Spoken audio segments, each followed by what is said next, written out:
ठीक। आज का जो हमारा टॉपिक है वो कंप्रेशन मेंबर, और इस टॉपिक के अंतर्गत हम लोग जो हमारा कंप्रेशन मेंबर था उसकी थ्योरी और उससे रिलेटेड न्यूमेरिकल प्रॉब्लम और जो हमारे आईएस कोड में कुछ एजम्पशन और कॉन्सेप्ट दिए हुए थे उनके बारे में डिस्कस करेंगे। ओके, जबकि इसके पहले वाली जो हमारी क्लास थी तो उस क्लास में भी हम लोगों ने जो हमारे कोडल प्रोविजन दिए हुए थे आईएस कोड 456 2000 में उनके बारे में डिस्कस किया हुआ था कि वहाँ पे हमारा कंप्रेशन मेंबर क्या होता है, उसमें कुछ इसेंट्रिसिटी की, ये इसेंट्रिसिटी कितने तक वैरी करती है। बेटा माइक ऑफ कर लो। कि इसेंट्रिसिटी हमारी कितने तक वैरी करती है। फिर इसेंट्री के साथ साथ वहाँ पे हमारा उसमें कुछ डिफरेंस दे रखा हुआ था कि क्या कॉलम है, क्या स्ट्रट है और कहाँ पे हमारा पेडेस्टल है। मैंने उनमें कुछ डिफरेंस भी बताया हुआ था कि हमारा कॉलम ऐसा होता है, पेडेस्टल ऐसा होता है, स्ट्रट ऐसा होता है, इनमें क्या डिफरेंस रहता है। ठीक। और कॉलम की थ्योरी भी बताई हुई थी। तो आज उसी टॉपिक को हम लोग आगे कंटिन्यू करेंगे।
मेरी स्क्रीन सभी को विजुअल हो रही है?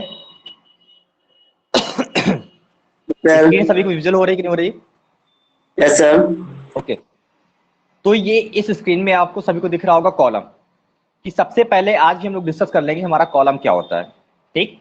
इस टॉपिक में हमें क्या क्या पढ़ना है वो सबसे पहले इसका इंट्रोडक्शन जान लेते हैं कि हमारा कॉलम का introduction, reinforcement in a column, classification of column, ठीक, effective length of the column, difference between short column and long column, limit state of collapse in compression.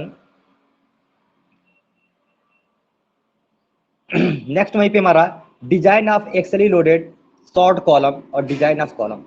In points के बारे में हम लोगों को इस टॉपिक के अंतर्गत अपने डिस्कस करना है। ओके, तो सबसे पहले हम लोग देख लेते हैं यहाँ पे कि हमारा शॉर्ट कॉलम क्या होता है। 1 मिनट देना, 2 मिनट का वेट देना।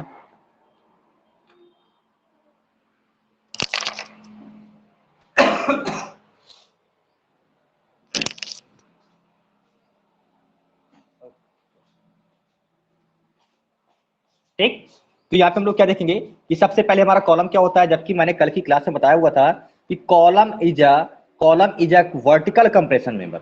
कॉलम हमारा क्या होता है, एक वर्टिकल कंप्रेशन मेंबर होता है जिसपे हमारा एक्सली लोड आता है। जबकि उस पे लोड कभी कभी, जब देखो हमेशा हम लोग जो अपना कॉलम डिजाइन करते हैं तो ये मान के डिजाइन करते हैं कि कॉलम हमारा क्या है, एक्सली लोडेड कॉलम है। कॉलम हम लोग क्या मान के डिजाइन करते हैं कि कॉलम हमारा एक्सियली लोडेड कॉलम है। बट कभी कभी उसमें इसेंट्रिसिटी आ जाती है, तो इसेंट्रिसिटी आ जाने के कारण उस कॉलम को हम लोग क्या बोल देते हैं, इसेंट्रिक लोडेड कॉलम या eccentric column. Okay,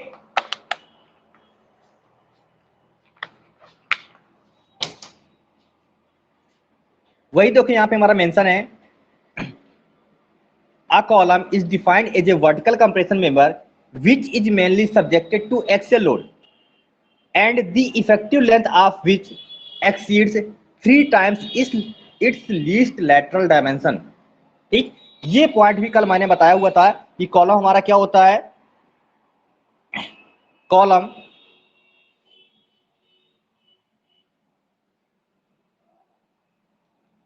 column is a, ठीक, vertically compression member, vertically compression member,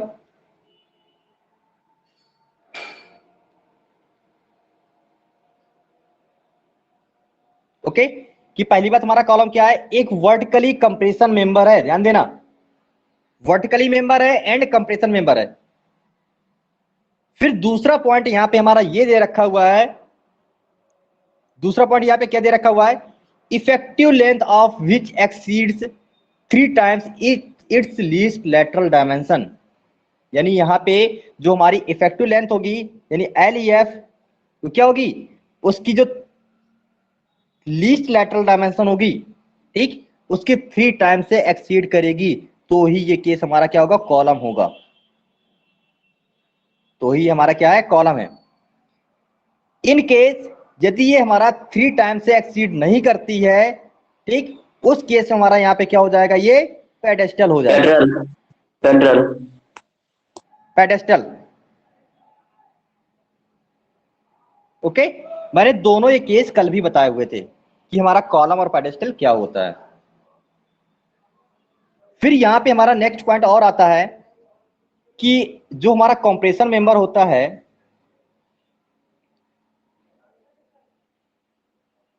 compression member होता है, उसके अंतर्गत हम लोग कॉलम एंड स्ट्रट दोनों को कंसीडर करते हैं, ठीक। कॉलम भी हमारा क्या है, एक कंप्रेशन मेंबर है, और स्ट्रट भी क्या है, एक कंप्रेशन मेंबर है। दोनों में मैंने कल की क्लास में डिफरेंस ही बताया हुआ था कि कॉलम और स्ट्रट में हमारा क्या डिफरेंस होता है। दोनों कंप्रेशन मेंबर हैं, बट इनमें डिफरेंस ये है, ये क्या है, वर्टिकली है।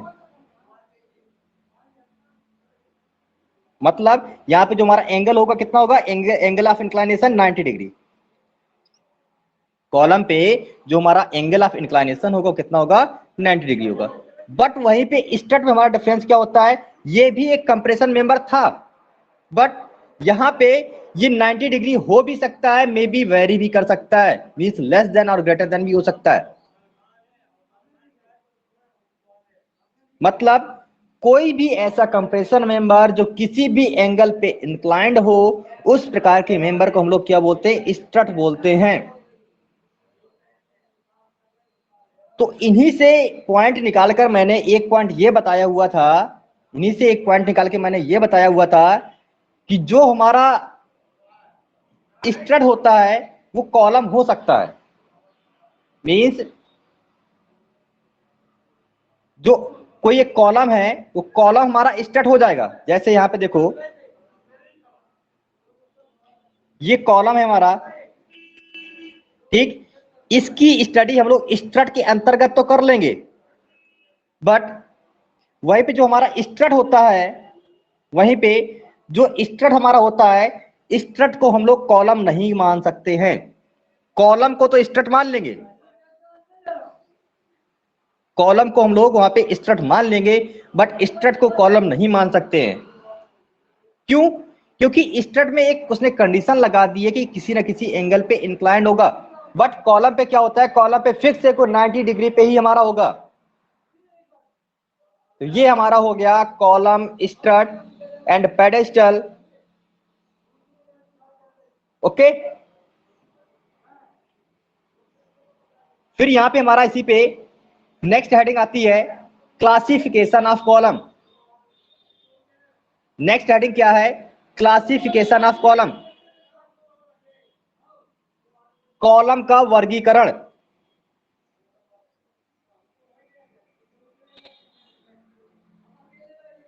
कॉलम का वर्गीकरण, ठीक। तो कॉलम को किन किन बेस पे हमने वहां पे क्लासिफाई किया हुआ है, या उसका क्राइटेरिया क्या है। तो कॉलम को निम्न प्रकार से क्लासिफाइड किया गया है, या वर्गीकृत किया गया है।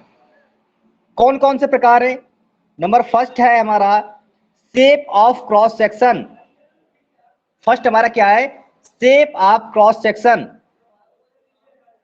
उसके काट के आकार के अनुसार।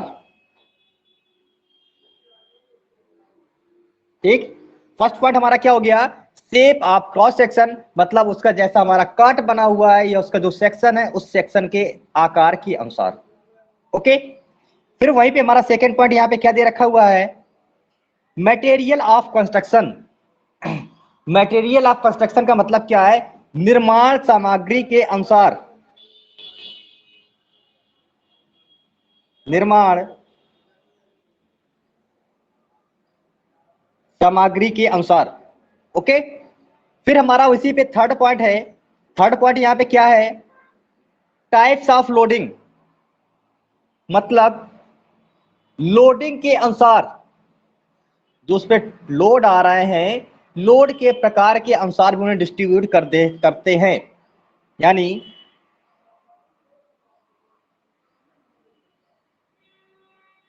भार के अनुसार,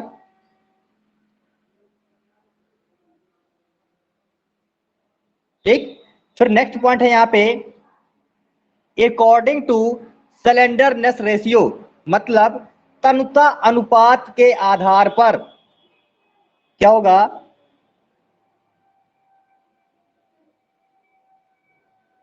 तनुता अनुपात के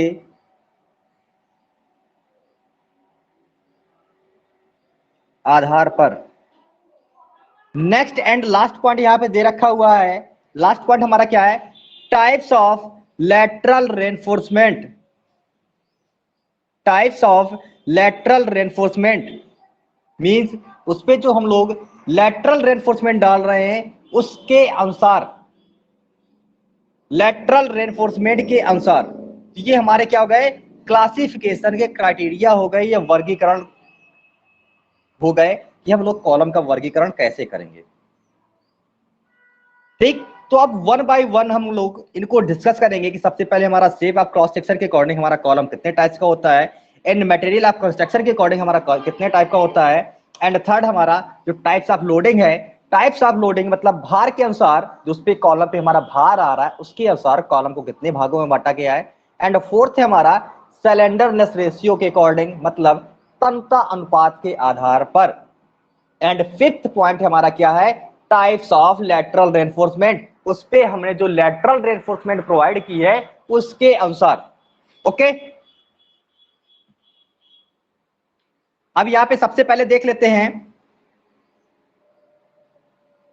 शेप ऑफ क्रॉस सेक्शन के अकॉर्डिंग, जो हमारा क्रॉस सेक्शन दे रखा हुआ है उस क्रॉस सेक्शन के शेप के अकॉर्डिंग यहां पे हम लोग देख लेते हैं।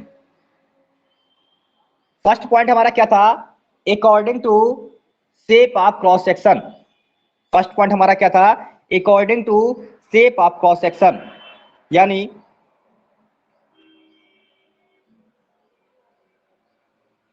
काट के आकार के अनुसार।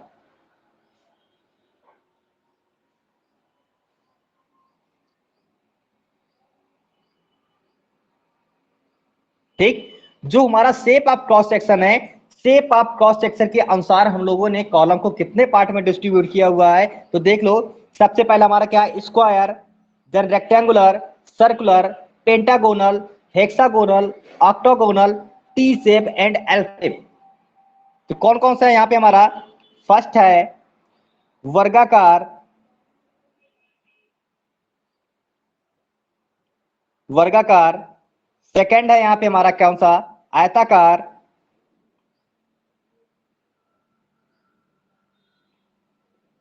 थर्ड कौन सा हमारा, सर्कुलर मतलब वृत्ताकार, फोर्थ पॉइंट क्या दे रखा है, पेंटागोनल मींस पंचभुजाकार,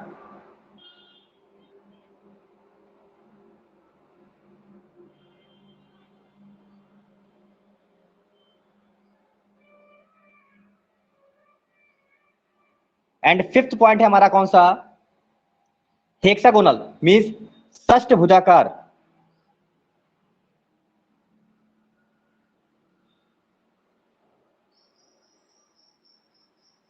सिक्स पॉइंट है हमारा ऑक्टागोनल मींस अष्टभुजाकार।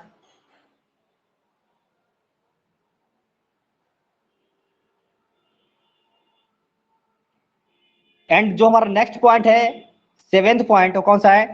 टी शेप या एल आकार के अनुसार।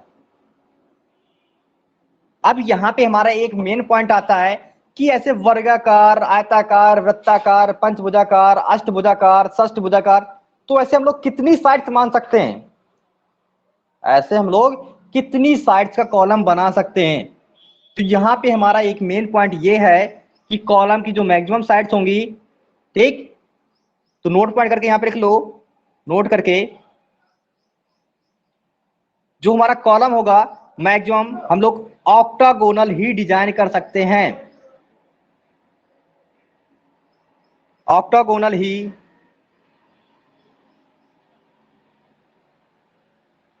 डिजाइन कर सकते हैं।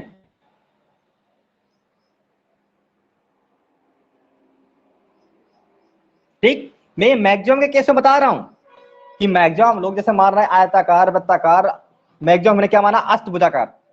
तो ऐसे अष्टभुजक हमारा ऑक्टागोनल के साथ हमारा क्या होगा? मींस 9 साइड वाला भी आएगा, 10 साइड वाला भी आएगा, 11 भी वाला आ सकता है।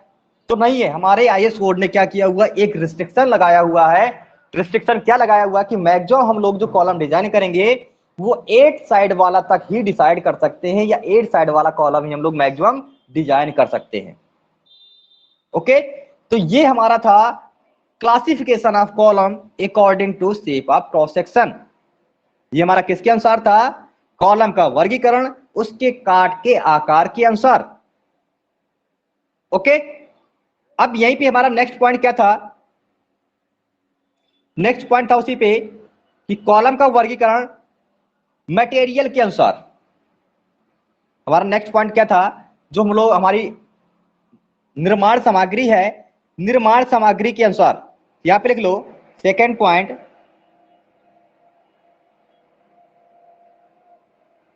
निर्माण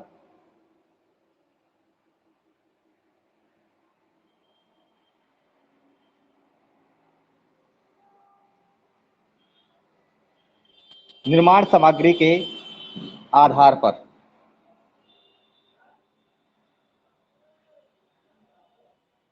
ठीक, कॉलम को बनाने में हम जो मटेरियल यूज कर रहे हैं, कॉलम को बनाने में जो मटेरियल यूज कर रहे हैं, ठीक, उसके आधार पे हम लोग कॉलम को कितनी भागों में वर्गीकृत कर सकते हैं। तो देख लो, फर्स्ट पॉइंट हमारा कौन सा है? मतलब निर्माण सामग्री, कंस्ट्रक्शन मटेरियल। ठीक, तो इसके अकॉर्डिंग जो हमारा फर्स्ट टाइप का कॉलम कौन सा? टिम्बर कॉलम, मींस लकड़ी का कॉलम, लकड़ी का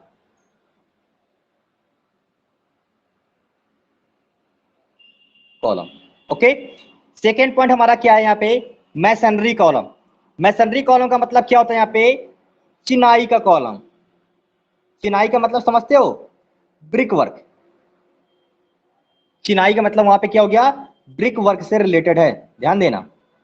चिनाई का मतलब क्या है? देखा होगा कई जगह कि हम लोग आरसीसी कॉलम ना बना के क्या करते हैं, ईंटों की चिनाई करके एक कॉलम खड़ा कर देते हैं वहां पे। तो वो कॉलम हमारा क्या कहलाएगा? मैसनरी कॉलम कहलाएगा। ठीक, फिर हमारा नेक्स्ट है वहीं पे सीसी कॉलम। नेक्स्ट कौन सा है हमारा? RCC column, RCC column. फिर नेक्स्ट है हमारा स्टील कॉलम, मींस इस्पातीय कॉलम।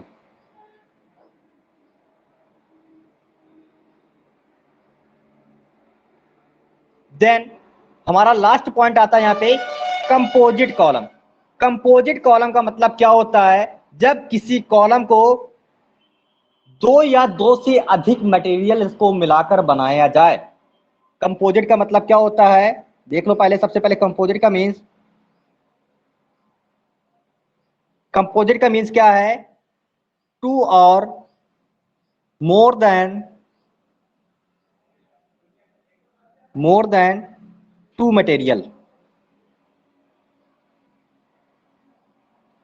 ठीक, मतलब दो या दो से अधिक सामग्रियों को मिलाकर बनाया जाए, वो हमारा क्या कहलाएगा? कंपोजिट कॉलम कहलाएगा। जैसे जैसे हम लोग क्या बोलते हैं, एक देखो यहाँ पे डायग्राम पे यहाँ पे इंडिकेट भी हो रहा है। कंक्रीट है, कंक्रीट के अंदर उसने वहां पे स्टील पाइप को एम्बेडेड किया हुआ है, कंक्रीट के अंदर स्टील पाइप को एम्बेडेड किया हुआ है। तो इस प्रकार के कॉलम को हम लोग क्या बोल देंगे, कंपोजिट कॉलम। तो कंपोजिट कॉलम का मीन समझ गए कि जब हम लोग कॉलम को दो या दो से अधिक निर्माण सामग्रियों को मिलाकर बनाते हैं तो उस प्रकार के कॉलम को हम लोग क्या कहते हैं, कंपोजिट कॉलम कहते हैं। फिर इसके बाद जो हमारा थर्ड टाइप्स था, तो थर्ड टाइप्स हमारा यहाँ पे क्या था उसके बारे में डिस्कस कर लेते हैं। थर्ड टाइप्स हमारा क्या था, थर्ड टाइप था यहाँ पे हमारा भार के अनुसार।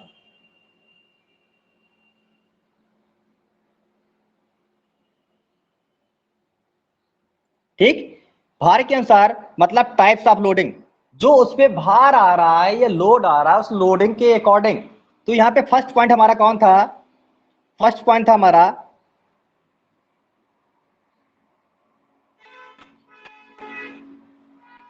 हमारा axially loaded column, axially loaded column means अक्षीय भारित कॉलम। एक्सियली लोडेड का मतलब क्या होता है, अक्षीय भारित कॉलम। ओके, सेकेंड था हमारा इसेंट्रिकली लोडेड कॉलम,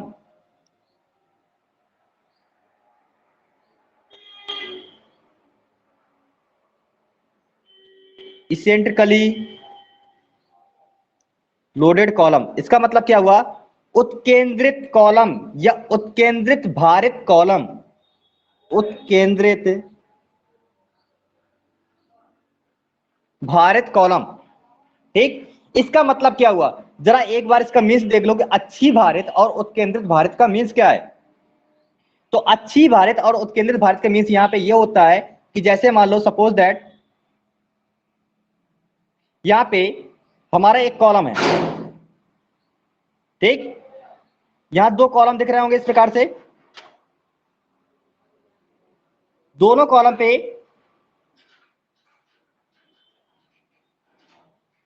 जो मैं यहां पे डॉटेड इंडिकेट कर रहा हूं ये इनकी क्या है, एक्सिस है। जो मैंने यहां पे डॉटेड इंडिकेट किया हुआ है ये हमारे क्या है, अक्ष है। यदि जो लोड आ रहा है इसी अक्ष पे ही लग रहा है तो उस प्रकार के कॉलम को हम लोग क्या बोलेंगे, अक्षीय भारित कॉलम। यदि लोड हमारा उसकी जस्ट अक्ष पे ही आ रहा है तो उस प्रकार के कॉलम को हम लोग क्या बोलेंगे, अक्षीय भारित कॉलम, मतलब एक्सियली लोडेड कॉलम। वहीं पर यदि लोड हमारा अक्ष से लेफ्ट लग जाए या राइट लग जाए तो उस कंडीशन पे जो हमारा कॉलम होगा कौन सा होगा, इसेंट्रिकली लोडेड कॉलम होगा। उस कंडीशन में हमारा जो हमारा कॉलम होगा उत्केंद्रित भारित कॉलम होगा। ओके, नेक्स्ट अब हमारा कौन सा टाइप था,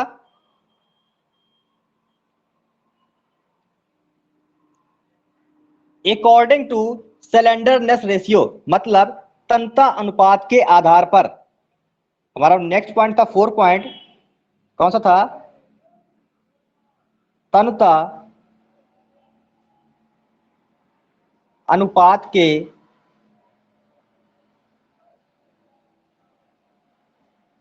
आधार पर। ठीक, तन्यता अनुपात के आधार पे कॉलम को कितने भागों में वर्गीकृत किया गया है वो हम लोग इस जगह पे डिस्कस करेंगे। तो तन्यता अनुपात के आधार पे या सिलेंडरनेस रेशियो के आधार पर कॉलम को 2 पार्ट्स में डिस्ट्रीब्यूट किया गया है, या 2 भाग में विभाजित किया गया है। ठीक, या 2 पार्ट्स में उसे क्लासिफाइड किया गया है। वो 2 पार्ट्स हमारे कौन कौन से हैं, फर्स्ट पार्ट है हमारा short column and second part है हमारा लॉन्ग कॉलम। ठीक, शॉर्ट कॉलम को हम लोग क्या बोलते हैं, फर्स्ट वाला हमारा क्या है, शॉर्ट कॉलम, और शॉर्ट कॉलम को यहां क्या बोलेंगे, लघु कॉलम, लघु बोलेंगे। ठीक, सेकेंड वाले को क्या बोलेंगे, दीर्घ। ठीक, या इनकी डायरेक्ट वहां पे हिंदी या इंग्लिश ही याद कर लेना, शॉर्ट कॉलम, लॉन्ग कॉलम, और इनकी जो हिंदी होती है मैंने बता दी, शॉर्ट लघु, और दीर्घ की क्या होती है, लॉन्ग होती है। ठीक, तो इन पे हमारा बोलो सर, जो इफेक्टिव लेंथ के आधार पर भी तो होता है ना। बताऊंगा, सब बताऊंगा, परेशान मत हो। Okay sir. ठीक, तो तन्यता अनुपात के आधार पे, तो तन्यता अनुपात हमारा होता क्या है? सबसे पहले यहाँ पे हमारा पॉइंट क्या आता है, तन्यता अनुपात यहाँ पे होता क्या है? तो कल की क्लास में मैंने बताया हुआ था कि जो हमारा LEF अपॉन बी,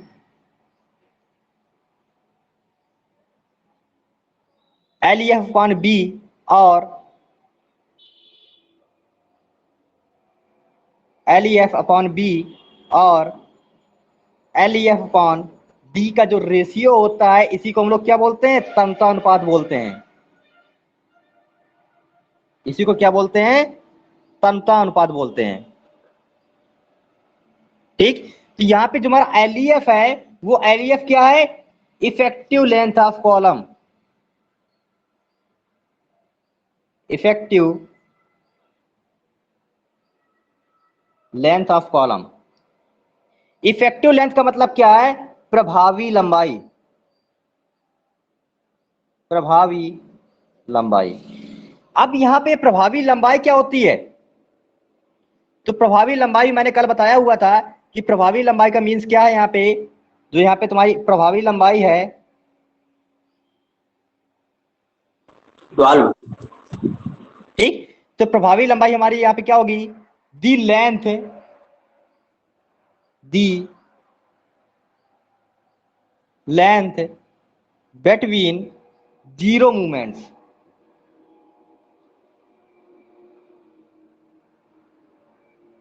ठीक, जो हमारी जीरो मूवमेंट्स के बीच की जो लेंथ होती है, उसी को हम लोग क्या बोलते हैं, प्रभावी लंबाई बोलते हैं। जैसे देख लो यहाँ पे,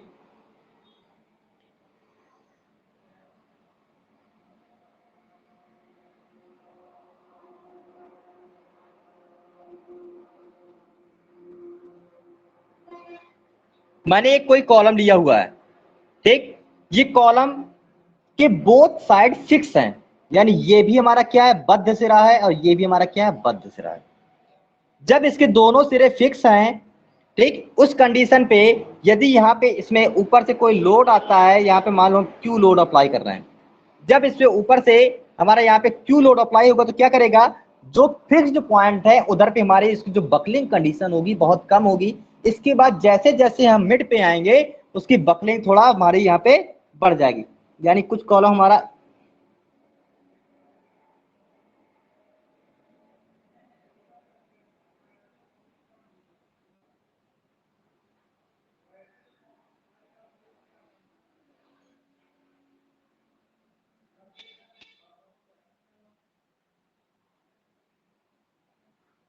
एक मिनट रुकना,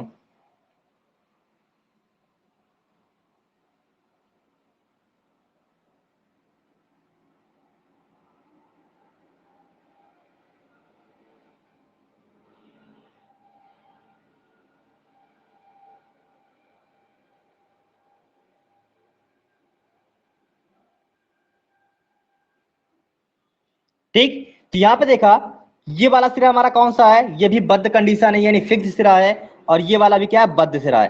ठीक, तो बद्ध सिरे के पास में जब हम उसमें लोड लगा रहे हैं, तो कोई भी चेंजमेंट नहीं हो रहा, लेकिन जैसे जैसे हम मिड पे आने लगे, तो यहाँ से क्या हुआ, उसमें बकलिंग होना स्टार्ट हो गई, और यहाँ से पहले हमारा डायग्राम बिल्कुल ऐसे आ रहा था, इसके बाद फिर क्रॉस हुआ, फिर ऐसे आया, फिर यहाँ पे ऐसे, यानी इधर से लगा के इधर तक की जो ये डिस्टेंस है, इसी डिस्टेंस को हम लोग क्या बोलते हैं, एल इफेक्टिव बोलते हैं, मतलब प्रभावी लंबाई बोलती है।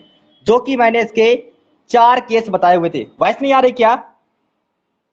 हेलो, आ रही सर, आ रही। ठीक, तो कल में मैंने जो फिक्स कंडीशन है या उनकी इंड कंडीशन है, इंड कंडीशन के आधार पे कॉलम को 4 भागों में बांटा हुआ था। कौन कौन से 4 भाग थे, वो भी हम लोग आज यहीं पे डिस्कस कर लेते हैं। जो 4 हमारे भाग थे, कौन कौन से थे, यानी उनके सिरों की स्थितियों के आधार पे, सिरों की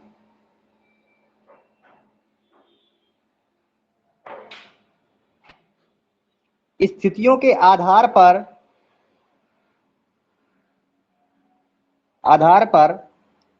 कॉलम को 4 भागों में हमने बांटा था।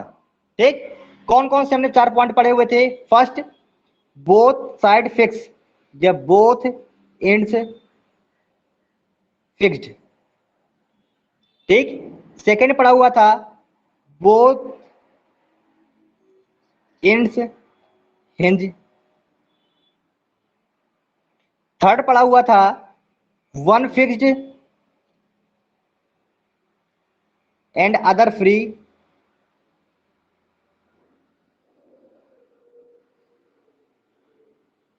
वहीं पे नेक्स्ट एक और पढ़ा हुआ था, वो कौन सा था हमारा, one fixed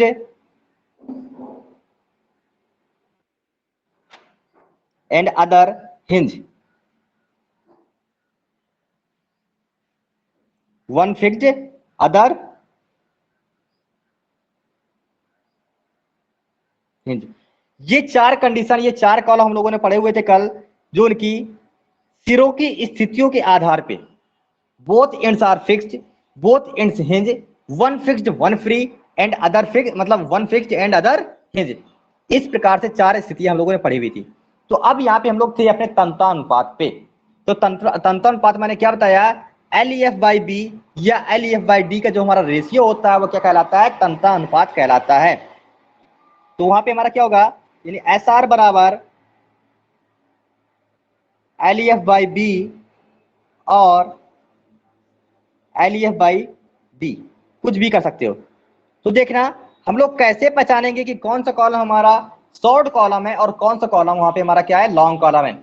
if S R की वैल्यू, एस आर की वैल्यू क्या आती है, यदि हमारी एस आर की वैल्यू 12 से कम आती है, उस केस में जो हमारा कॉलम होगा कौन सा होगा, शॉर्ट कॉलम होगा। और यदि हमारी एस आर की वैल्यू 12 से ज्यादा आती है तो कॉलम हमारा कौन सा होगा, लॉन्ग कॉलम होगा। ठीक, वही देखो यहाँ पे मेंशन भी है, शॉर्ट कॉलम हमारा क्या होगा और लॉन्ग कॉलम हमारा यहाँ पे क्या होगा। यदि तंत्रानुपात की वैल्यू, ये तंत्रानुपात का मान 12 से कम है, तंत्रानुपात का मान यदि हमारा 12 से कम है तो शॉर्ट कॉलम होगा, और यदि तंत्रानुपात का मान हमारा 12 से ज्यादा है तो क्या होगा, लॉन्ग कॉलम, ये दीर्घ कॉलम होगा। ओके, फिर हमारा यहाँ पे नेक्स्ट पॉइंट आता है, जो नेक्स्ट एंड लास्ट पॉइंट हमारा, types of lateral reinforcement. Types of lateral reinforcement.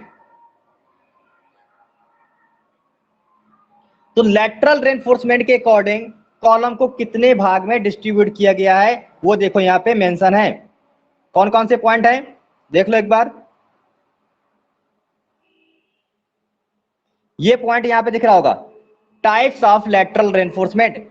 Types of lateral reinforcement के आधार पे कॉलम को कितने पार्ट में डिस्ट्रीब्यूट किया गया है। इसमें कितने पार्ट्स हैं, दो पार्ट हैं। कौन कौन से, column with longitudinal steel and lateral ties, column with longitudinal steel and spiral ties. ठीक, दो पॉइंट पढ़ लिए। अब दोनों पॉइंट को मैं यहां पे डिस्कस कर रहा हूं। दो पॉइंट कौन कौन से थे हमारा, column with longitudinal steel and lateral ties, column with longitudinal steel and spiral ties. सिर्फ यहाँ पे हमारा जो डिफरेंस आ रहा है किसका आ रहा है, इधर पे हमारा लेटरल टाइज है और इधर पे हमारा क्या, स्पाइरल टाइज है। लॉन्गिट्यूडनल बार हमारी सभी में होगी, यदि हमारा कंप्रेशन मेंबर है तो उसमें लॉन्गिट्यूडनल बार तो पड़ी ही पड़ी होगी। ठीक, यहाँ पे दो वर्ड्स आ रहे हैं, एक में आ रहा लेटरल टाइज, दूसरे में आ रहा स्पाइरल टाइज। तो लेटरल टाइज और स्पाइरल टाइज उनका मीन्स क्या है वो हम लोग यहाँ पे भी डिस्कस करने वाले हैं। देख लो यहाँ पे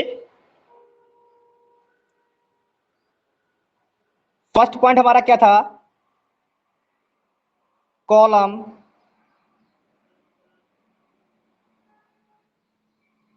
with lateral ties.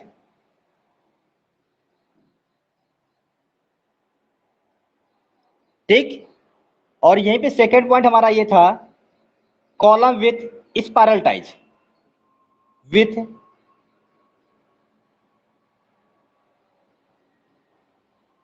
Spiral ties. अब इन दोनों में अंतर क्या है, तो बस हमें सिर्फ यही अंतर ही जानना है कि दोनों में अंतर क्या है, इधर लेटरल टाइज है इधर स्पाइरल टाइज है। स्पाइरल और लेटरल टाइज दोनों में डिफरेंस क्या होता है, तो देखो यहाँ पे डायग्राम कुछ दिख रहे होंगे तुम्हें, ये डायग्राम दिख रहा है ना। ठीक, मैं किसी एक डायग्राम को यहीं से कंसीडर कर रहा हूं और उसी पे तुम लोगों को बताऊंगा। मैंने ये वाला डायग्राम लिया हुआ है। इस डायग्राम पे इस पे जो स्टील पड़ी होगी, मिस कौन सी, वर्टिकली स्टील, कुछ ऐसे पड़ी होगी, ठीक। वर्टिकली स्टील ये हमारी ऐसी पड़ी होगी। इसके बाद इसमें तुमने ऐसे रिंग देखे होंगे पड़े हुए, जिन्हें छल्ले बोलते हैं। देखना कहीं भी हमारा कॉलम बना होगा तो उसमें ऐसे तुम्हारे डायग्राम बने होंगे। मतलब ये हमारा पूरा कॉलम सेक्शन था।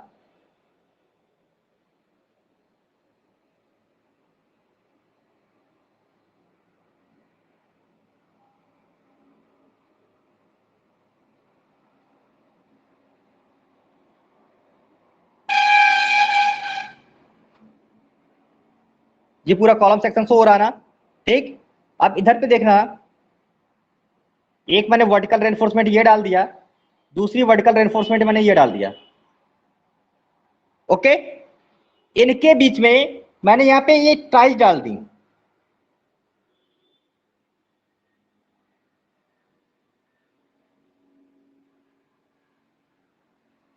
ये मैंने टाइल्स डाल दी।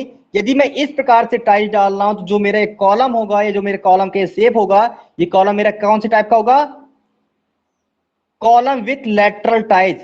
मेरा शेप कौन सा होगा, ये कौन सा टाइप्स होगा, कॉलम विथ लेटरल टाइज। क्योंकि यहां पे जो तुम्हारी ये टाइज पड़ी हुई है, ये टाई पड़ी हुई है, ठीक, या ये रिंग पड़े हुए हैं, ये छल्ले पड़े हुए हैं, ठीक, ये कैसे पड़े हुए हैं, लेटरल हैं।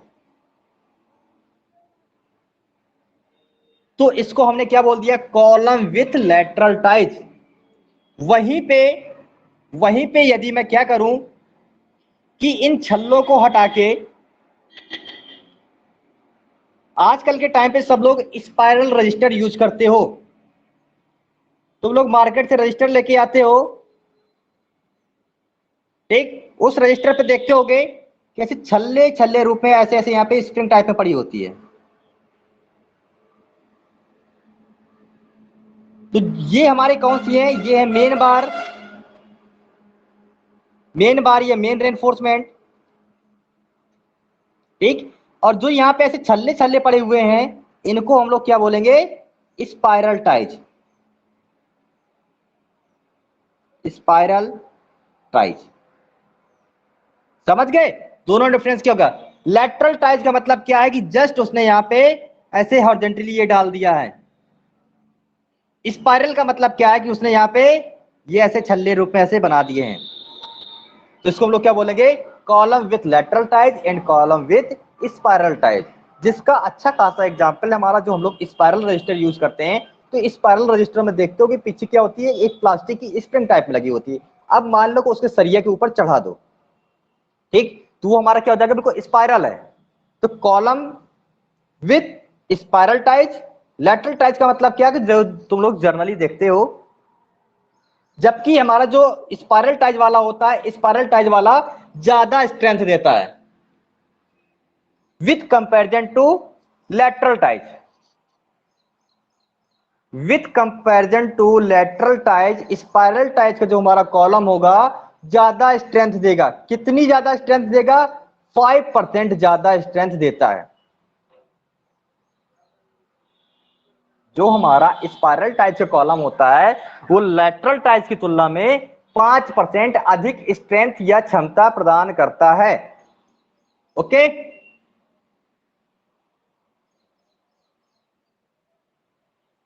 वो देखो, ये यहां पे तुम्हें डायग्राम पे भी मेंशन किए गए हैं। ये हमारा क्या है, column with lateral type, column with helical या स्पाइरल टाइप। यहां पे एक वर्ड और आ गया, हेलिकल।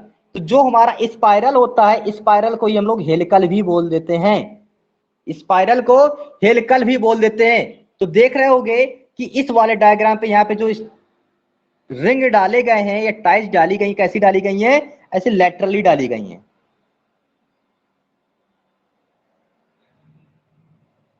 ओके, लेकिन इस वाले में क्या है, ऐसे ऐसे यहाँ पे सर्कल बनाया गया है।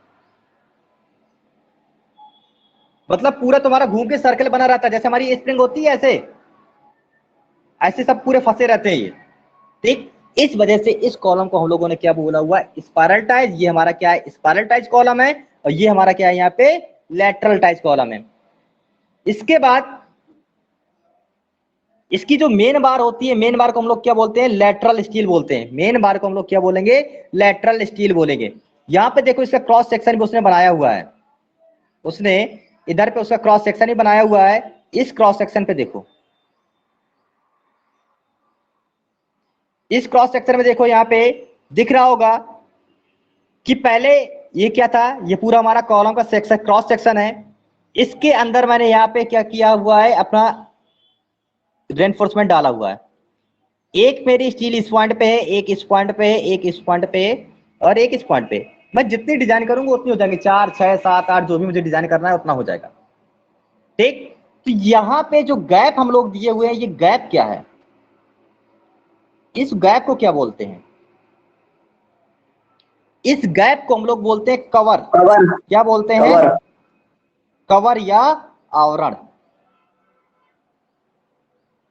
कवर या आवरण।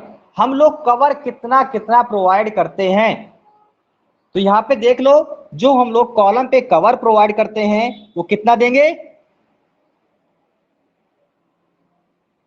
कॉलम पे जो कवर हम लोग रखेंगे, ठीक, जर्नली 40 mm, जर्नली कितना रखेंगे, 40 mm रखेंगे। बट इन केस यदि जो हमारी कॉलम की डायमेंशन है, कोई भी डायमेंशन 230 mm से लेस देन है, डायमेंशन हमारी क्या है, 230 mm से लेस देन है, यानी इसे मान लो बी और डी।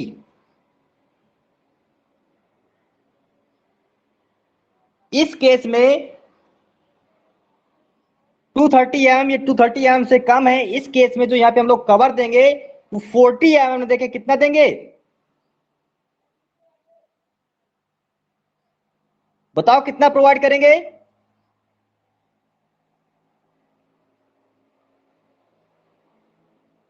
तो यहां पे हम लोग कवर प्रोवाइड करेंगे 25 mm।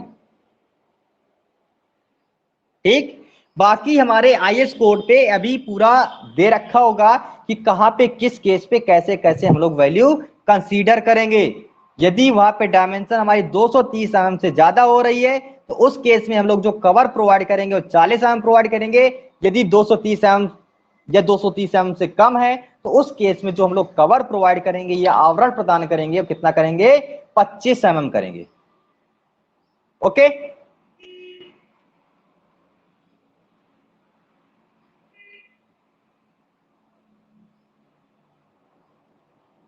फिर मैंने यहाँ पे जो हमारा आईएस कोड था, आईएस कोड के according effective length of column as पर आईएस 456 2000, ठीक, आईएस 456 2000 के अनुसार मैंने आप लोगों को बताया हुआ था कि कॉलम की इफेक्टिव लेंथ कितनी होगी, कॉलम की इफेक्टिव लेंथ कितनी होगी। तो यहाँ पे देखो सबकी अलग अलग कंडीशन दे रखी हुई है, हमें सब याद करने की जरूरत नहीं है, बेसिकली बस 2 4 ही आती हैं। ठीक, तो यहाँ पे उसने एक एक्स्ट्रा एक्स्ट्रा पॉइंट दे रखा हुआ, जैसे कल हम लोग आईएस कोड पे देख रहे थे, तो आईएस कोड में उसने क्या दिया हुआ था, जैसे फर्स्ट वाला पॉइंट देख लो, यहाँ पे फर्स्ट पॉइंट पे क्या दे रखा हुआ है, effectively held in position and restrained against rotation at both ends. इसका मतलब क्या है कि बोथ एंड्स आर फिक्स्ड। अब जब हमें मालूम है कि उसके दोनों सिरे फिक्स्ड हैं ये बद्ध अवस्था में, तो वहां पे एलईएफ की वैल्यू हम लोग कितनी रखते थे, L/2। L/2 का मतलब कितना हुआ, 0.5 L। ठीक, 0.5 L। तो वहां पे जो उसकी थ्योरेटिकली वैल्यू लेंगे वो हम लोग कितनी कंसीडर करेंगे, थ्योरेटिकल वैल्यू यहाँ पे 0.5 L ही कंसीडर करेंगे। बट जो हमारी ये रिकमेंडेड वैल्यू है, जो आईएस कोड ने रिकमेंडेड किया हुआ है, वो वैल्यू हमारी कितनी है, 0.65 L है। इस प्रकार से हमारा नेक्स्ट टाइप था effectively held in position at both ends, restrained against rotation eight one and. तो हमारा क्या हुआ कि fixed at one ends and hinge eight other and, कि एक सिरा हमारा फिक्स्ड है और दूसरा सिरा हमारा क्या है, हिंज है। अब आप लोग भी जानते हैं यदि हमारा कोई भी सिरा फिक्स्ड होता है, तो फिक्स्ड का मतलब क्या है कि वहां पे हमारा मूवमेंट जनरेट होता है, और यदि कोई सिरा हमारा क्या है, हिंज कंडीशन में, तो इसके मतलब वहां पे क्या होगा, मूवमेंट हमारा 0 होगा। ठीक। तो इस कंडीशन पे जो हमारी थ्योरेटिकली वैल्यू होगी इफेक्टिव लेंथ की कितनी हो जाएगी, हम लोग कितनी लेते थे, fixed at one and and hinge eight other and. जब हमारा कोई ऐसा केस आता था कि वन साइड हमारा फिक्स्ड एंड अदर साइड हमारा हिंज है, उस केस में यहाँ पे एलईएफ की वैल्यू हम लोगों ने कितनी कंसिडर की हुई थी, 0.8 की हुई थी 0.80 L 80 है सर। ठीक, हम लोगों ने वहां पे ये वैल्यू कंसीडर की हुई है। ओके, इस प्रकार से और भी यहाँ पे केस दे रखे हुए हैं, तो उनको स्टडी कर लेना।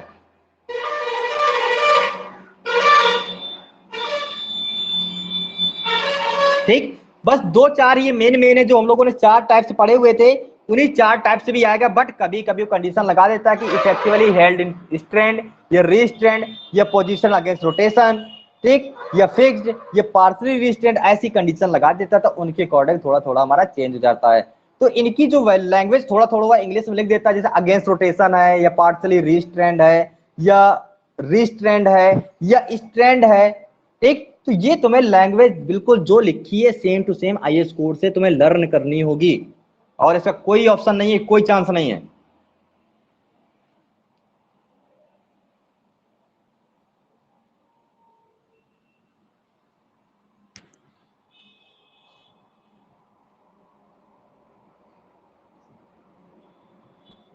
फिर यहाँ पे हमारा नेक्स्ट पॉइंट ये आता है, reinforcement in a column. Column पे जो हम लोग प्रॉब्लम देते हैं, प्रॉब्लम कौन कौन से, मतलब कैसा प्रॉब्लम वहां पे प्रोवाइड करते हैं। कॉलम पे जो हम लोग प्रॉब्लम देते हैं, रेनफोर्समेंट इन ए कॉलम, यानी कॉलम में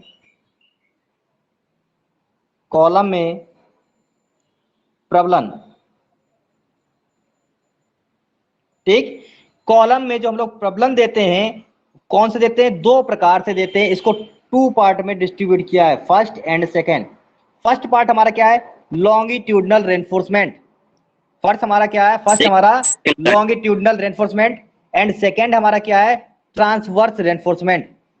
फर्स्ट हमारा लॉन्गिट्यूडनल एंड सेकेंड हमारा क्या है, ट्रांसवर्स। लॉन्गिट्यूडनल का मतलब क्या होता है, जो ऊर्ध्वाधर बार पड़ी होती है उनको हम लोग क्या बोलते हैं, लॉन्गिट्यूडनल रेनफोर्समेंट बोलते हैं। उनको हम लोग क्या बोलते हैं, लॉन्गिट्यूडनल रेनफोर्समेंट बोलते हैं। तो अब यहाँ सबसे पहले हम लोग देख लेते हैं कि लॉन्गिट्यूडनल रेनफोर्समेंट का क्राइटेरिया क्या है, क्या क्या किस लिए हम लोग यूज करते हैं। तो यहाँ पे देखो, यहाँ मेंशन है कि जो हमारा लॉन्गिट्यूडनल रेनफोर्समेंट है वो हम लोग किस लिए यहाँ पे यूज करते हैं। तो यहाँ पे ये वाला पॉइंट देखो, to resist tensile stresses developed due to any movement और एक्सीडेंटल इसेंट्रिसिटी। नेक्स्ट पॉइंट है यहाँ पे, नेक्स्ट पॉइंट दे रखा हुआ, to impart ductility of the column, to reduce the effect of creep and shrinkage due to continuous constant loading applied for a long time. ठीक, इसके बाद नेक्स्ट पॉइंट है, to share a compressive loads along with concrete, thus reducing the overall size of the column, leaving more usable area। ठीक, इसलिए हम लोग वहां पे क्या करते हैं, लॉन्गिट्यूडनल रेनफोर्समेंट प्रोवाइड करते हैं कि उसमें जो टेंसल डेवलप हो रहा है, टेंसाइल स्ट्रेस डेवलप हो रही है, उसको रेजिस्ट करे। ठीक, जो उसको डक्टिलिटी है, ठीक, उसको रोक सके, उसके उसमें जो तुम्हारा क्रीप हो रहा है या श्रिंकेज हो रहा है उनको रोक सके। ठीक, इसलिए हम लोग उसमें क्या करते हैं, लॉन्गिट्यूडनल रेनफोर्समेंट प्रोवाइड करते हैं। ओके, फिर लॉन्गिट्यूडनल के बाद हमारा क्या आता है, ट्रांसवर्स रेनफोर्समेंट। तो यहाँ पे ट्रांसवर्स रेनफोर्समेंट का मतलब क्या है कि ट्रांसवर्स, तो अभी मैंने बताया हुआ था कि ट्रांसवर्स जैसे हम लोग लेटरल टाइज यूज कर रहे थे या स्पाइरल टाइज यूज कर रहे थे, तो जो हमारी लेटरल टाइज थी, लेटरल टाइज और जो स्पाइरल टाइज थी, तो सबसे पहले बताओ इनका काम क्या होता है। जो हम लोग टाइज प्रयोग करते हैं, टाइज क्यों प्रयोग करते हैं, कि कॉलम की जो वर्टिकल सरिया है या वर्टिकल रेनफोर्समेंट इनको बाइंड करके रखे। ठीक, इन्हीं को हम लोगों ने क्या बोला हुआ है, जो लेटरल टाइज है, ये स्पाइरल टाइज है, इन्हीं को हम लोगों ने बोला हुआ ट्रांसवर्स रेनफोर्समेंट। इन्हीं पॉइंट्स को हम लोगों ने क्या बोला हुआ है, ट्रांसवर्स रेनफोर्समेंट। तो इनका हमारा एम क्या होता है, या इन जो ट्रांसवर्स रेनफोर्समेंट है इसका पर्पज क्या है, या हम लोग किसी भी कॉलम पे ट्रांसवर्स रेनफोर्समेंट क्यों प्रोवाइड करते हैं, उसका रीजन क्या है। तो ट्रांसवर्स रेनफोर्समेंट प्रोवाइड करने का हमारा रीजन क्या होता है, देख लो यहाँ पे फर्स्ट पॉइंट है हमारा, फर्स्ट पॉइंट क्या है, to hold the longitudinal bars in position, मतलब यदि ये हमारी लॉन्गिट्यूडनल बार है तो इनको अपनी पोजीशन पे होल्ड करके रखना, इनको अपनी पोजीशन पे होल्ड करके रखना, इसलिए हम लोग क्या करते हैं वहां पे लैटरल रेनफोर्समेंट प्रोवाइड करते हैं। दूसरा पॉइंट वहां पे हमारा क्या होगा, to prevent buckling of the main longitudinal bar. इसका मतलब क्या है, इसका मतलब ये कि जैसे हमारा एक कॉलम है, इस कॉलम पे मैंने यहाँ पे क्यू लोड लगाया, ठीक, जब क्यू लोड लगाऊंगा यहाँ पे मान लो हमारी कंक्रीट फिल है, बेशक यहाँ पे कंक्रीट फिल है, जब ऊपर से लोड लगाओगे और यदि इनके बीच में यहाँ पे बॉन्डिंग नहीं है तो सरिया क्या हो जाएगी, सरिये ये इधर बकल हो जाएगी, ये इधर मान लो बकल हो जाएगी, ठीक, ये सरिया इधर बकल हो गई, सरिया इधर बकल हो गई, यानी ये कॉलम हमारा क्या हो गया, फेल हो गया। यदि उन्हीं पे हमारा क्या हुआ, ये ऐसे स्टीरअप्स पड़े हुए हैं तो इनको रोक के रखेगा, तो इसको बकलिंग होने से भी हमारा बचाएगा, यानी मेन रेनफोर्समेंट को जो हमारी लैटरल टाइज है या ट्रांसवर्स रेनफोर्समेंट है उसको क्या करेगा, बकलिंग होने से भी बचाएगा। ओके, फिर हमारा इसी पे नेक्स्ट पॉइंट है, नेक्स्ट पॉइंट यहां पे क्या है, to resist diagonal tension caused due to transverse shear developed because of any movement और लोड। मान लो बाई चांस हमारा क्या हुआ, बाई चांस, जबकि जनरली ऐसा होता है, हम लोग एज्यूम करते हैं कि हमारा कॉलम क्या है, एक्सेली लोडेड है, हमने क्या एज्यूम किया हुआ है कि जो हमारा कॉलम है वो अच्छी भारित कॉलम है, ये सिर्फ एज्यूम करते हैं, जबकि ये प्रैक्टिकली पॉसिबल नहीं है, प्रैक्टिकली नॉट पॉसिबल।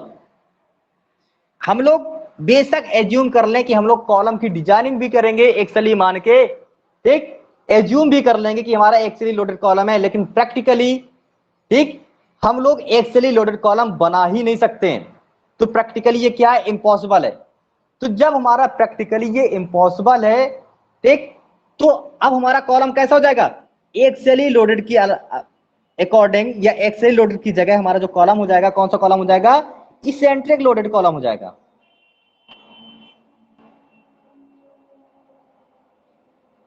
कौन सा कॉलम हमारा हो गया, ये इसेंट्रिक लोडेड कॉलम हो गया, मतलब उस पे जो हमारा भार आ रहा है, भार क्या हुआ, अक्ष पे ना आके अक्ष से थोड़ा इधर हट जा रहा है या इधर हट जा रहा है, जो कि रियल है, ऐसा होता ही है। प्रैक्टिकली हम लोग डिजाइन नहीं कर सकते हैं, प्रैक्टिकली हम लोग एक्सेली लोडेड कॉलम नहीं बना सकते हैं, ठीक, तो वहां पे हमारा कॉलम कौन सा आता है, इसेंट्रिक लोडेड कॉलम हमारा बन जाता है। अब ये बताइए यदि यहाँ पे हमारा क्या हो गई, लोड है, अच्छा हमारी ये थी इसेंट्रिसिटी, यहाँ पे ई आ गई, जब इसेंट्रिसिटी हमारी यहाँ पे ई आ गई तो यहाँ पे मूवमेंट जनरेट हो जाएगा कि नहीं होगा, इधर पे एक मूवमेंट जनरेट हो जाएगा, वो मूवमेंट हमारा क्या होगा, एम बराबर क्यू इंटू ई, ठीक, इसी मूवमेंट को रजिस्ट करने के लिए भी हम लोग वहां पे लॉन्गिट्यूडनल रेनफोर्समेंट के साथ साथ ट्रांसवर्स रेनफोर्समेंट भी प्रयोग कर देते हैं। ओके, फिर और एक हमारा नेक्स्ट पॉइंट दे रखा हुआ उसी पे, टू प्रिवेंट लॉन्गिट्यूडनल स्प्लिटिंग और bulging out of concrete by confining in the core. Next point है to impart ductility of the column, ये डक्टिलिटी टू दी कॉलम। तो ये हमारे कुछ पॉइंट थे कि हमारा पर्पज क्या है कि किसी भी कॉलम पे ट्रांसवर्स रेनफोर्समेंट प्रोवाइड करने का, कि इस पे हम लोग किसी भी कॉलम मेंबर पे या किसी कंप्रेशन मेंबर पे हम लोग ट्रांसवर्स रेनफोर्समेंट क्यों प्रोवाइड करते हैं, ये प्रोवाइड करने का पर्पज था, ये रीजन था। फिर हमारे आईएस कोड में कुछ एजम्पशन दे रखे हुए हैं या स्पेसिफिकेशन दे रखे हुए, अब उनके बारे में हम लोग यहाँ पे देख लेते हैं।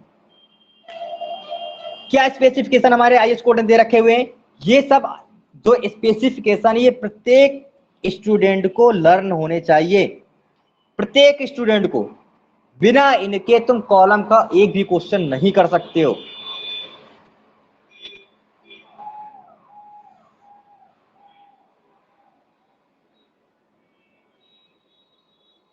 फर्स्ट पॉइंट है कवर। फर्स्ट पॉइंट हमारा क्या है? कवर। कवर में क्या दे रखा हुआ है? The nominal cover for a longitudinal reinforcement bar in a column shall not be less then any of the following. मतलब जो हम लोग कॉलम मेंबर पे या कंप्रेशन मेंबर पे कवर प्रोवाइड करेंगे, कवर इनमें से कम ना होना चाहिए। इनमें से कौन कौन से पॉइंट दे रखा हुआ है उसने? यहां पे पॉइंट दे रखा हुआ है। फर्स्ट पॉइंट है, फर्स्ट पॉइंट कितना दे रखा हुआ है? 40 mm। फर्स्ट पॉइंट है 40 mm यानी 40 mm। सेकेंड पॉइंट हमारा दे रखा हुआ है डाया ऑफ बार यानी 5। सेकेंड पॉइंट कितना दे रखा हुआ है? Dia of bar. फिर वहीं पे एक नोट पॉइंट करके उसने लिखा हुआ है, in the case of small size column of minimum dimension of 200 mm or under whose reinforcing bar do not exceed 12 mm। तो वहां पे जो हम लोग डाया बार यूज करेंगे, यदि उसकी डायमेंशन 200 mm, मतलब जो हमारा कॉलम है, कॉलम की जो डायमेंशन है 200 mm या मोर देन 200 mm है, ऐसे कर लो। ठीक, कॉलम की जो डायमेंशन है, ये साइज कॉलम की जो हमारी डायमेंशन होगी 200 mm या मोर देन 200 mm है, ठीक, तब तो हम करेंगे 40 mm का कवर प्रोवाइड कर देंगे। बट यदि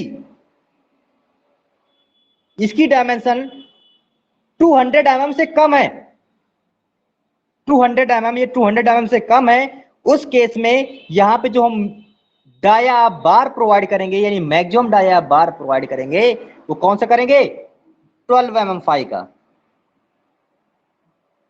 ध्यान देना, यदि हमारी कॉलम की डायमेंशन 200 mm या 200 mm से कम है, तो उस समय जो हम लोग मैक्सिमम डाया बार प्रोवाइड करेंगे वो कितना करेंगे? 12 mm करेंगे।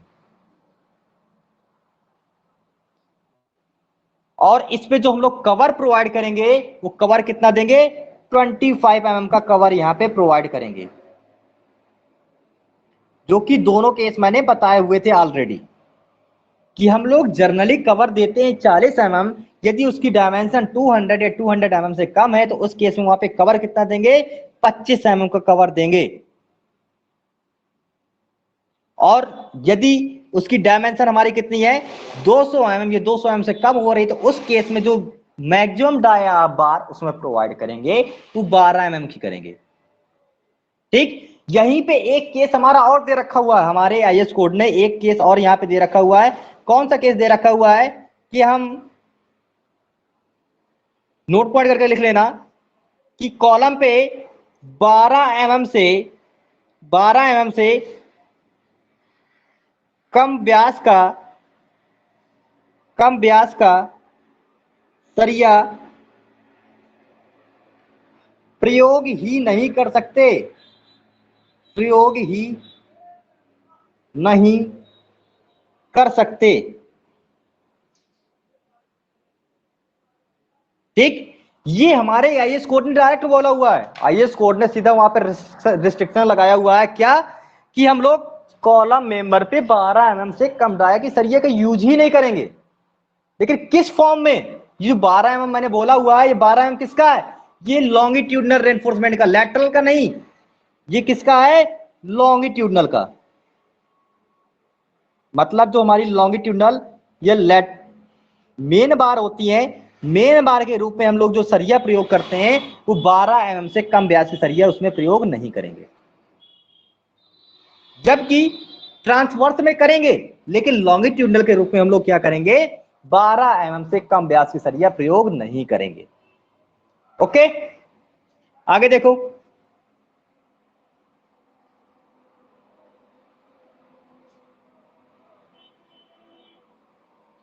फिर नेक्स्ट इसमें पॉइंट दे रखा हुआ है सिलेंडरनेस रेशियो, तन्यतानुपात। तन्यतानुपात का हम लोगों ने बहुत डिस्कस कर लिया, कल भी डिस्कस किया हुआ था, आज भी डिस्कस किया हुआ है, लेकिन फिर भी यहाँ पे मिल गया तो एक बार देख लो। The unsupported length between the end support shall not exceed 60 times the least lateral dimension.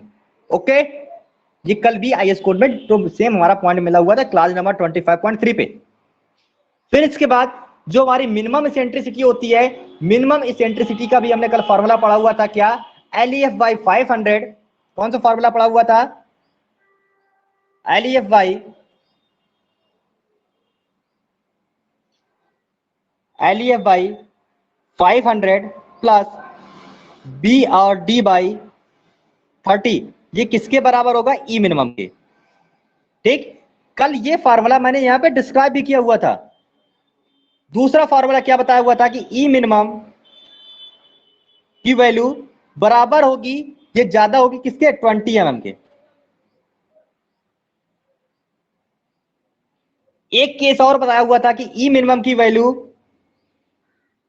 ठीक, ये ई की वैल्यू हमारी क्या होगी? 0.05 डी से एक्सीड नहीं करेगी। इसकी जो वैल्यू होगी वो 0.05 डी से एक्सीड नहीं करेगी। इन सभी क्राइटेरिया को ध्यान में रखते हुए हम लोग क्या करते हैं, उसकी इसेंट्रिसिटी और जो भी हमें रिक्वायर्ड डायमेंशन है वो डायमेंशन हम लोग इससे फाइंड कर लेते हैं। मतलब हमें जो भी डाटा चाहिए, यदि उसमें ही हमारे ई कहीं यूज हो रहा है तो उनकी हेल्प से हम लोग क्या करेंगे? फाइंड कर लेंगे। ओके, फिर नेक्स्ट हम लोग क्या पढ़ना है अभी यहाँ पे?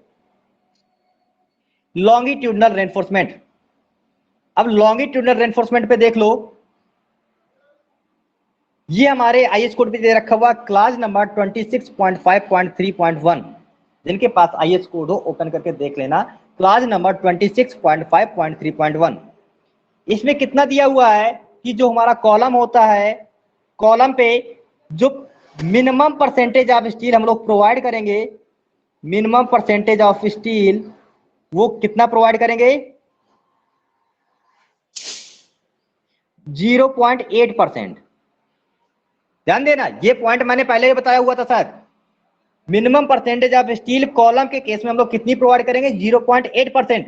बट जो यहाँ पे मैक्सिमम परसेंटेज होगा, मैक्सिमम होगा वो कितनी करेंगे? 6 और 4। कहां पे 6 करेंगे, कहां पे 4 करेंगे? अब ये पॉइंट हमारा आ गया कि किस केस में हम लोग 6% प्रोवाइड करेंगे, किस केस में हम लोग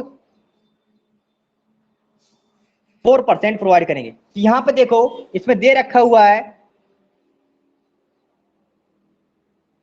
The use of 6% steel may involve practical difficulties because of congestion, thus caging problem in placing and compacting concrete।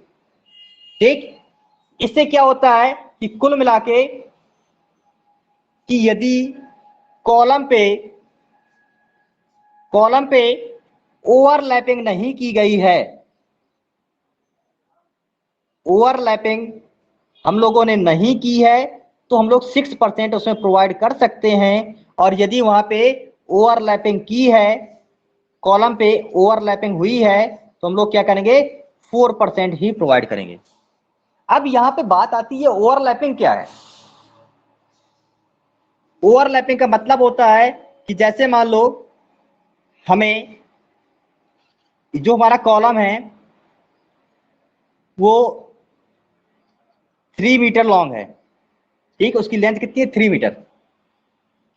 नीचे मैंने यहाँ पे फाउंडेशन बनाया, यहां से मैं स्टील लेके गया, ऐसे इधर से स्टील लेके गया, ठीक। अब जो स्टील मेरे पास थी वो स्टील छोटी पड़ गई, पूरा इधर स्लैब तक नहीं आ पा रही है, इधर स्लैब तक नहीं आ पा रही है। तो इस केस में क्या करेंगे? यहाँ पे ज्वाइंट देंगे। तो ज्वाइंट करने की प्रोसेस को हम लोग क्या बोलते हैं? ओवरलैपिंग बोलते हैं। अब देखो, जब हमने यहाँ पे ज्वाइंट किया तो इस जगह पे क्या होगा? डबल डाया होगा। इधर पे डबल डाया हो गया, इधर पे डबल डाया हो गया।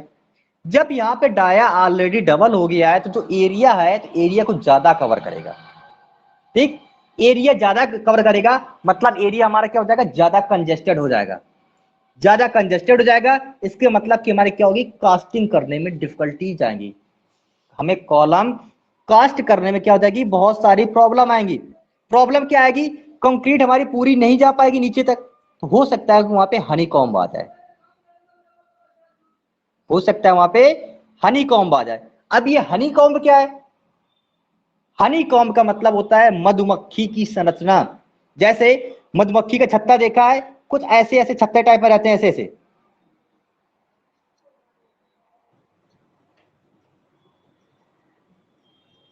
ठीक। तो हो सकता है कि आप में से किसी स्टूडेंट ने ये भी देखा हो कि जो हमारा कॉलम होता है, कॉलम की जब हम शटरिंग हटाते हैं देखते हैं कि हमारा कोर्स एग्रीगेट ऐसे ऐसे बाहर दिख रहा है, लेकिन बीच में क्या छेद छेद टाइप में दिख रहे हैं, बीच में यहाँ पे होल होल टाइप में दिख रहे हैं। वो किस वजह से होता है? उसका रीजन यही पे है कि हमारा यदि उसमें जो हमने स्टील प्रोवाइड किया है यदि ज्यादा कंजेस्टेड है, ठीक, और जो कोर्स एग्रीगेट है, कोर्स एग्रीगेट हमारा जो साइज है, कोर्स एग्रीगेट का साइज ज्यादा बड़ा है। कोर्स एग्रीगेट का जो हमने रेशियो मिलाया हुआ है यदि वो प्रॉपर रेशियो में नहीं है तो हनीकॉम्ब आने के चांसेस होते हैं। तो इसलिए इन सब डिफिकल्टीज से बचने के लिए हम लोग जो उसमें maximum percentage of steel provide करते हैं कॉलम पे, वो कितनी करते हैं? 4%। लेकिन यदि उसी कॉलम पे हमें ओवरलैपिंग की आवश्यकता ना पड़े, हमें सिर्फ फुल लेंथ में सरिया मिल जाए, तो हम लोग कितनी प्रोवाइड करेंगे? 6% प्रोवाइड करेंगे। यदि हमें ओवरलैपिंग की आवश्यकता ना हो और हमें उसमें स्टील प्रोवाइड करना हो तो कितनी स्टील प्रोवाइड करेंगे? 6% स्टील प्रोवाइड करेंगे। ओके, तो मिनिमम हमारा कितना था? मिनिमम था हमारा 0.8% और मैक्सिमम हमारा कितना है? 6 या 4। 6 केस में होगा। 6 हमारा किस केस में होगा? जब हमारी नॉट ओवरलैपिंग,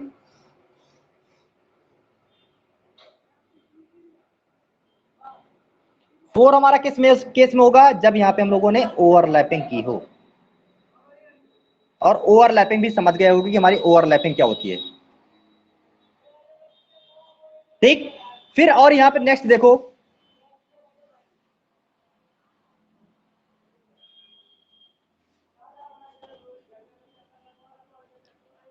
फिर यहां पे हमारा नेक्स्ट पॉइंट आता है the minimum number of longitudinal bar in a column shall be 4 in rectangular and 6 in circular।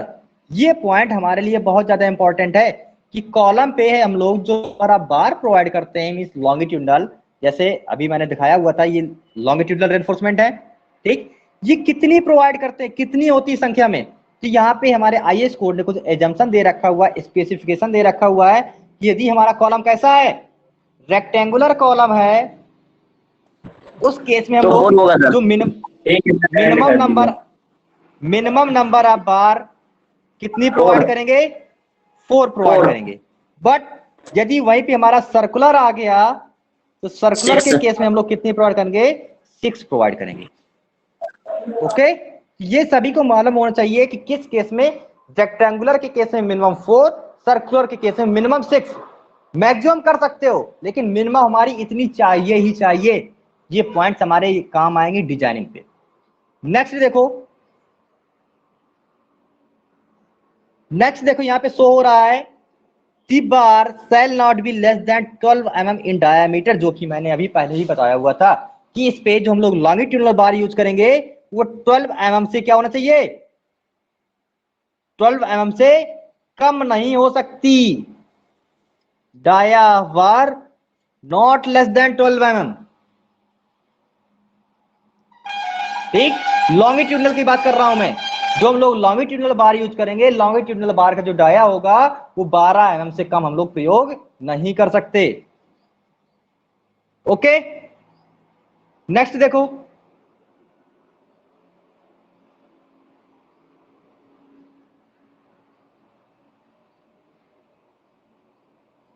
अब फिर यहां पे बात आती है लेटरल और ट्रांसवर्स रेनफोर्समेंट की। जो हम लोग कॉलम पे लेटरल या ट्रांसवर्स रेनफोर्समेंट प्रोवाइड कर रहे थे उसका क्राइटेरिया क्या है? इसमें फर्स्ट पॉइंट आता है हमारा डायामीटर ऑफ लेटरल टाइज। जो हम लोग यहाँ पे अभी छल्ले डाल रहे थे, देखा होगा कॉलम पे ऐसे छल्ले डालते हैं या रेक्टेंगुलर डाल देते हैं या स्क्वायर डाल देते हैं, तो छल्ले होते हैं। इन छल्ले का जो हमारा डाया होता है वो डाया हम लोग क्या करते हैं, कितना कितना रखते हैं, उसका यहाँ पे कुछ स्पेसिफिकेशन दे रखा हुआ है जो कि हमारे आईएस कोड पे भी है। और आईएस कोड पे कहा दे रखा हुआ है 26.5.3.2 पे हमारा क्लास नंबर दे रखा हुआ है 26.5.3.2 पे। ये क्लास नंबर सभी लोग ओपन कर लेना, ये सभी को मिल जाएगा कि हमारा वहां पे जो हम लोग लेटरल टाइज यूज करते हैं तो कितनी कितनी प्रोवाइड करते हैं। तो लेटरल टाइज का उसने यहाँ पे कुछ स्पेसिफिकेशन दे रखा हुआ है कि the diameter of lateral ties should be greater than, मतलब हम लोग जो लेटरल टाइज प्रोवाइड करेंगे इनसे ज्यादा मतलब इनमें से जो ज्यादा आएगा वो प्रोवाइड करेंगे, इनमें से जो ज्यादा आएगा वो प्रोवाइड करेंगे। किन में से ज्यादा? फर्स्ट पॉइंट है यहां पे हमारा डाया बाई 4। यहां पे डाया क्या है? पाई क्या है? डाया ऑफ पाई है यहां पे, डाया ऑफ बार। डाया बार का मतलब क्या है? जो हमारा मैक्सिमम डाया होगा। हो सकता है हम लोगों ने वहां पे उस कॉलम पे 2 या 3 डाया की स्टील प्रोवाइड की हो। जो मैक्सिमम डाया होगा, मैक्सिमम डाया अपॉन 4 जितना निकल के आएगा उतने डाया की हम लोग क्या करेंगे, उसमें स्टीरअप्स प्रोवाइड करेंगे। दूसरा पॉइंट दे रखा हुआ है 6 mm। ठीक, एक पॉइंट हमारे पास है 6 mm, दूसरा पॉइंट क्या है? Dia by 4। डाया बाई 4, इन दोनों में जो वैल्यू मैक्सिमम मिल जाएगी वही डाया हम लोग क्या कर देंगे, उसमें प्रोवाइड कर देंगे। दोनों में जो ज्यादा आएगा, इसको भी एक बार हम लोग कैलकुलेट कर लेंगे, इस वाले को भी, इस वाले को भी तुम्हारा कैलकुलेट है ही ऑलरेडी कि 6 mm है। ठीक, तो दोनों में से जो ज्यादा आ जाएगा उतने डाया का हम लोग क्या करेंगे, उतने डाया का स्पीड से प्रोवाइड कर देंगे। फिर नेक्स्ट हमारा पॉइंट आता है यहां पे, नेक्स्ट पॉइंट क्या है? Pitch of lateral ties. Pitch का मतलब क्या है? पिच मींस होता है स्पेसिंग। पिच का मतलब क्या है? स्पेसिंग। स्पेसिंग क्या? जैसे मैंने अभी बताया हुआ था, ये कॉलम था, ठीक, कॉलम पे लेटरल टाइज पड़ी हुई थी, इनके बीच में जो गैप था, इसी गैप को हम लोग क्या बोलते हैं? पिच या स्पेसिंग। पिच या स्पेसिंग बोलते हैं। तो कितनी कितनी रखेंगे?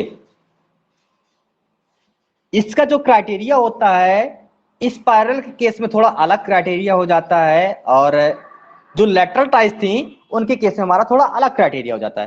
तो इसका क्राइटेरिया क्या है, तो एक बार देख लो।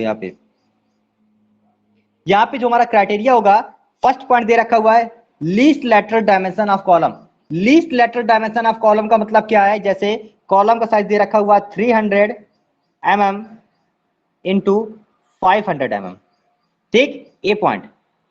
बी पॉइंट देखो 16 टाइम्स दी डायामीटर। मान लो उसमें जो हम लोग सरिया प्रोवाइड कर रहे हैं, मान लो 12 mm की दे रहे हैं, मैक्सिमम जो हमारा डायामीटर है 12 mm का है, तो 16 टाइम यानी 16 इंटू 12।